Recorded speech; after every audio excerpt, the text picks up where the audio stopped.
Assalamu alaikum wa rahmatullahi wa barakatuh, mes chers frères et sœurs en islam, que la paix, la miséricorde et la bénédiction d'Allah soient sur vous. Avant de commencer cette vidéo, n'oubliez pas de liker cette vidéo, car cela nous donne beaucoup de force pour continuer à partager du contenu bénéfique.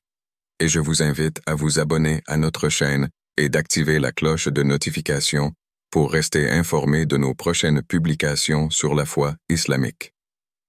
Mes frères et sœurs, aujourd'hui, nous allons vous montrer que les signes d'Allah sont toujours présents. Je vous demande de rester connecté jusqu'à la fin de la vidéo pour découvrir.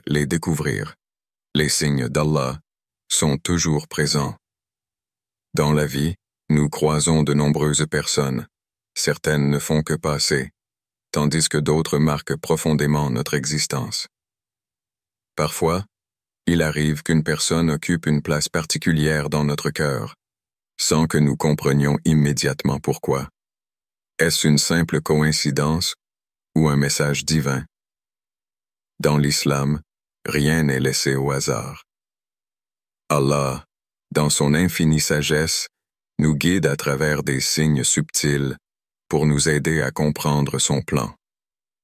Lorsque nous ressentons une connexion profonde avec quelqu'un, il est essentiel d'écouter ces signes avec attention, car ils peuvent être une indication précieuse d'Allah.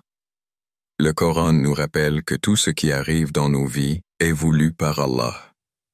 Rien ne nous atteindra en dehors de ce qu'Allah a prescrit pour nous. Il est notre protecteur. C'est en Allah que les croyants doivent placer leur confiance.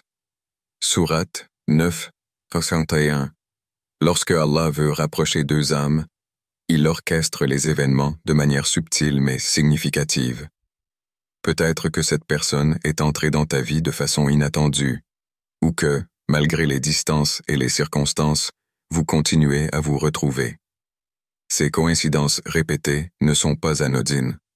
Elles peuvent être des signes qu'Allah t'envoie pour te montrer un chemin particulier. Un des signes les plus profonds qu'Allah utilise pour nous guider vers quelqu'un est ce que nous ressentons au plus profond de notre cœur. Si une personne est destinée à jouer un rôle important dans ta vie, tu ressentiras un apaisement en sa présence, une paix intérieure qui dépasse la simple logique humaine. Cela ne signifie pas forcément une relation amoureuse ou un mariage. Parfois, c'est un ami, un guide, ou quelqu'un qui aura un impact significatif sur ton chemin spirituel. Cependant, il est crucial de ne pas confondre ces signes avec des illusions dictées par les désirs de l'âme.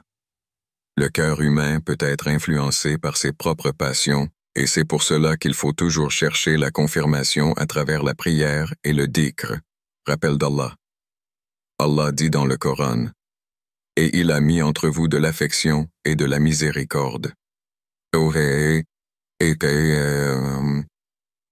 Sourate 30, 21. Cette affection n'est pas seulement physique ou émotionnelle, elle est spirituelle.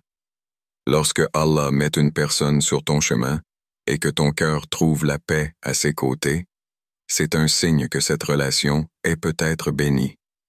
Parfois, nous cherchons des réponses dans les endroits les plus complexes, alors que les signes sont évidents et simples. Une facilité dans la communication, un respect mutuel sincère, un soutien désintéressé, une harmonie naturelle. Tout cela peut être un message d'Allah. Mais il est nécessaire de garder un cœur pur et ouvert pour reconnaître ces signes. Si tu ressens cette paix intérieure en présence de quelqu'un, ne l'ignore pas. Médite sur ces ressentis et demande à Allah de te donner la clarté. Parfois, nous avons tendance à douter, à rationaliser ou à chercher des explications logiques, mais l'âme sait reconnaître ce qui lui est destiné. C'est pour cela que le prophète a dit « Consulte ton cœur, car même si les gens te donnent des avis, c'est ton cœur qui sait ce qui est juste. » Hadith rapporté par Ahmad. Mais attention, ressentir une connexion profonde avec quelqu'un ne signifie pas forcément qu'il faut agir immédiatement. C'est là que l'istikhara, prière de consultation, prend toute son importance. Avant de prendre une décision concernant une relation, il est essentiel de demander la guidance divine. Demande à Allah de mettre de la lumière sur tes sentiments et de t'éloigner si cette relation ne t'est pas bénéfique.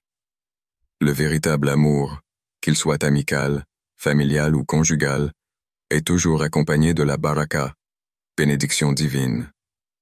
Il ne s'agit pas seulement de sentiments, mais aussi de stabilité, de bien-être spirituel et de rapprochement vers Allah.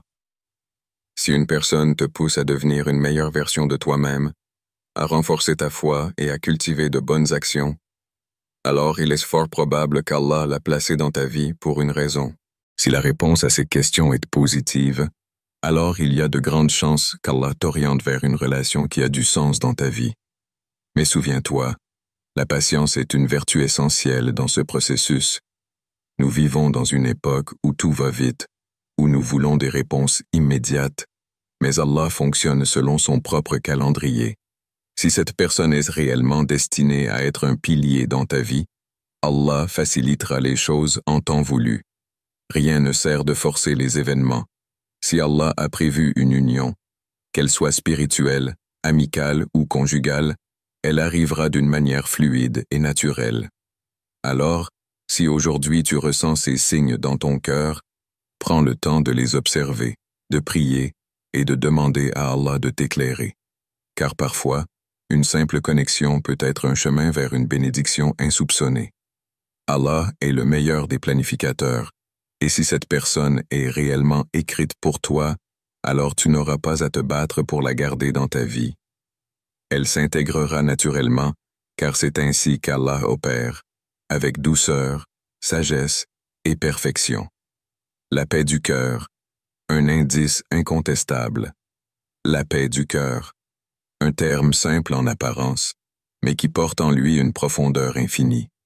Il ne s'agit pas simplement d'une absence de conflits extérieurs, mais d'une tranquillité intérieure qui émane de la compréhension, de la foi et de la soumission à ce qui est divin.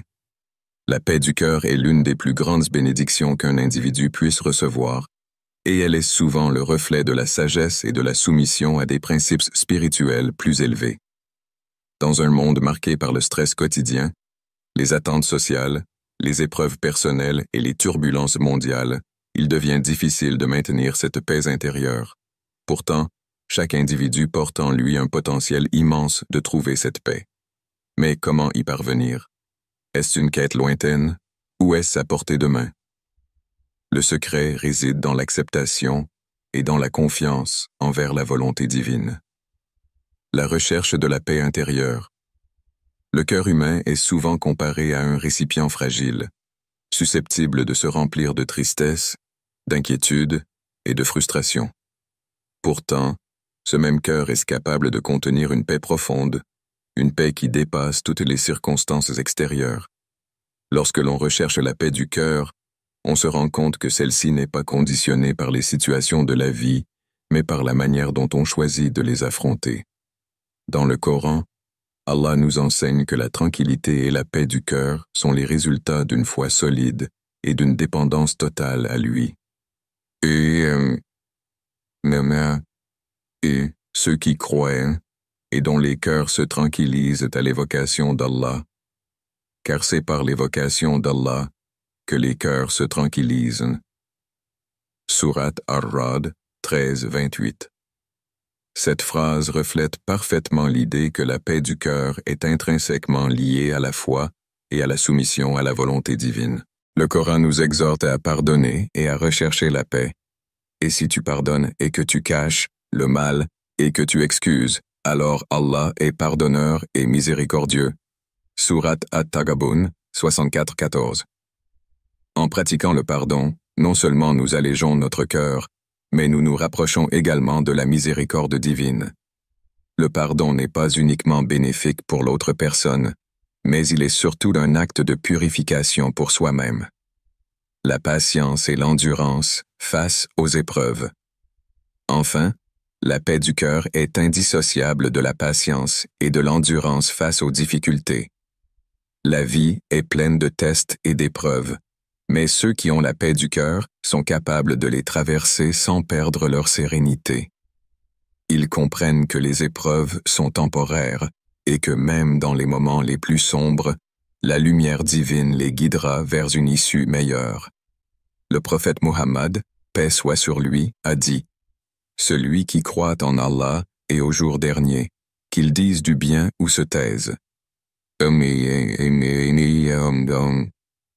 Sahih Muslim. Ce hadith nous enseigne l'importance de garder une attitude calme et réfléchie face à l'adversité, en trouvant en soi la force de maintenir la paix intérieure, même lorsque les circonstances semblent défavorables. La paix du cœur comme indice incontestable. En définitive, la paix du cœur n'est pas un concept abstrait, mais un indice tangible de notre foi, de notre sagesse intérieure et de notre capacité à vivre en harmonie avec le divin. Elle est le résultat d'une foi sincère, d'une soumission totale à la volonté divine, d'un détachement des biens matériels et d'une pratique régulière de la prière et du pardon. Elle se manifeste dans notre capacité à faire face aux épreuves de la vie avec patience, sérénité et confiance en Allah. La paix du cœur est un don précieux, et ceux qui en bénéficient savent que, dans un monde troublé, cette paix est un véritable trésor. Il suffit parfois d'un simple acte de foi pour en faire l'expérience, et chaque individu est capable d'atteindre cet état de sérénité, si seulement il ouvre son cœur à la guidance divine. Les circonstances qui te guident vers cette personne. Dans la vie, il arrive parfois que l'on croise des individus qui marquent profondément notre existence. Ces rencontres, bien qu'imprévisibles, semblent se produire à des moments particuliers, comme si les circonstances mêmes de notre vie étaient orchestrées pour nous guider vers ces personnes. Ce phénomène mystérieux, souvent perçu comme une coïncidence ou un hasard, est bien plus que cela. C'est un signe profond que les événements de notre existence sont tissés avec un sens et une intention divine. Il existe des rencontres qui ne sont pas simplement dues à un enchaînement aléatoire d'événements. Ces individus, qu'ils soient des amis, des mentors ou même des partenaires de vie, ont un rôle à jouer dans notre parcours. Ils nous guident, nous enseignent, nous transforment, et parfois, ils apparaissent lorsque nous en avons le plus besoin. Comment ces personnes se retrouvent-elles sur notre chemin? Et quel est le rôle des circonstances dans cette rencontre? La volonté divine, la rencontre préméditée. Pour ceux qui croient en la sagesse divine, il est facile de comprendre que chaque rencontre est une manifestation de la volonté de Dieu. Dans le Coran, Allah nous dit « Et tu ne sais pas où tu vas, mais Allah sait. » Sourate Al-Baqarah, 286. Cette vérité nous rappelle que les événements de notre vie ne sont jamais accidentels. Chaque rencontre, chaque personne que nous croisons est le résultat d'une volonté divine, même si nous n'en avons pas toujours conscience. Les circonstances de la vie, qu'elles soient positives ou négatives, jouent souvent un rôle dans la préparation de notre rencontre avec une personne spécifique. Parfois, nous traversons des épreuves pour ouvrir notre cœur à une personne qui, un jour, nous apportera des réponses, des solutions ou une aide inestimable. Ces épreuves ne sont pas là pour nous punir, mais pour nous préparer à accueillir ces individus qui viendront éclairer notre chemin. Les moments de solitude et de recherche. Il arrive que la solitude et les moments de quête personnelle soient les catalyseurs de ces rencontres providentielles. Lorsque l'on traverse une période de solitude, d'incertitude ou de désespoir, on se sent souvent perdu. C'est dans ces moments-là que des personnes entrent dans nos vies pour nous montrer la voie, nous apporter un soutien ou même une nouvelle perspective. Ce sont souvent des périodes de transformation où l'on est particulièrement réceptif à l'aide et aux conseils des autres. Dans ces moments de vulnérabilité, les circonstances semblent se plier à nos besoins. Peut-être rencontrons-nous un mentor ou une personne qui a vécu des expériences similaires et qui peut nous guider. Ces rencontres n'arrivent pas par hasard. Elles sont des réponses aux appels silencieux de notre âme. L'idée même de se retrouver face à une personne qui a une compréhension profonde de nos luttes semble être un signe que les circonstances de notre vie sont alignées pour nous guider vers cette rencontre. Les moments de perte et de découragement. Il existe aussi des rencontres qui surviennent dans des moments de perte, de déception ou de découragement. Lorsque l'on est au fond du gouffre, lorsque l'on se sent abandonné par l'espoir, une personne peut surgir, comme une lumière dans l'obscurité. Cette rencontre peut prendre la forme d'un ami, d'un conseiller ou même d'un inconnu qui prononce les mots exacts dont nous avions besoin pour retrouver notre chemin. La perte d'un être cher, la fin d'une relation ou un échec professionnel peuvent être des déclencheurs puissants qui ouvrent la porte à de nouvelles connexions. Ce sont souvent les moments où l'on est le plus vulnérable, mais paradoxalement, ce sont aussi les moments où l'on peut être le plus réceptif à une rencontre qui va changer notre vie. Les circonstances qui nous poussent à cette période de transition sont les catalyseurs qui nous amènent vers la personne qui saura, par ses paroles ou par son exemple, nous aider à surmonter cette épreuve, la rencontrer au moment juste. Il est essentiel de comprendre que, parfois, une personne doit entrer dans notre vie au moment exact où nous en avons besoin. Le timing est une composante clé de cette rencontre. Il est souvent dit que les bonnes choses arrivent au moment où nous sommes prêts à les recevoir. Cela s'applique également aux personnes qui croisent notre chemin. Un travailleur acharné pourrait rencontrer son futur partenaire au moment où il apprend à lâcher prise.